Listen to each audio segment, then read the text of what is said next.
This map is 1598, as you can see here. Arctic regions. This is end of the 1500s, and Hyperborea is not drawn in there anymore, and even the top of Greenland's gone. So we've just got the Arctic pole here. Got all these strange sea creatures. Here they've drawn in the magnetic pole. Okay, now see, they've drawn it not where the North Pole is. So this is where things start to change. You know, around 1600, things start to disappear, North Pole changes. So was it an event? You know, did everything ice over? Was this all smooth sailing, so to speak, back then? Could you get up to Hyperborea and maybe beyond? And then it's all frozen or sunk, or what's gone on? Here we have Ireland, which turned into Iceland because it used to be green, but now it's covered in ice. Greenland too is covered in ice, and here is Friesland again with the same cities on it. If you look into it now, they'll pretty much tell you it's just a phantom island. It never existed, and it just appeared on some maps, but that was just a mistake. This is Friesland 1566. So let's just have a look at what was going down in Friesland in 1566. And as you can see on this map, no sign of ice. No sign of icebergs or iced up water. We have trees, we have farms or vineyards here.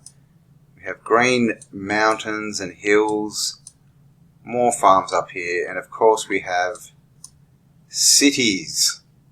Cabaria, Anderfort, Alenco, Bondenday, Friesland. There we go, the capital is called Friesland. You know, all the bays are named. We've got this island chain out here.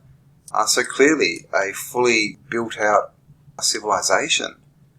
Friesland in 1566.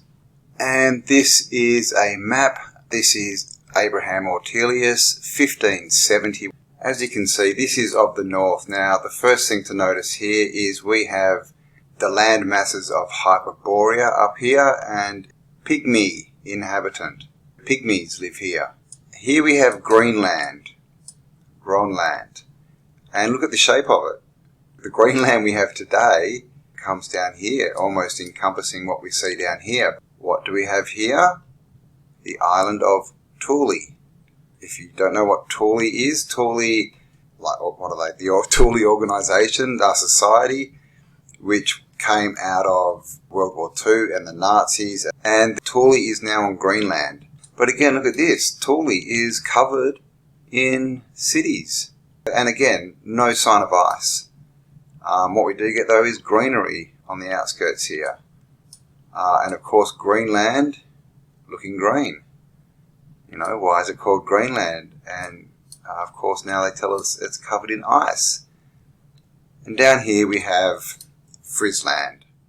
And here's a map of the city of Frisia in 1645. And as you can see up here it says Frisia Orientalis Primaria. So we've got the farms up here. So again, this is Friesland, and look, this green farmlands, water flowing, so it's not frozen. Clearly an old world star city, walled, it's got the turrets, got the points, got everything, got the water, and of course right there in the middle we have the cathedrals with all the antiquitech. You can see clearly we've got Hyperborea here, the 4 continents.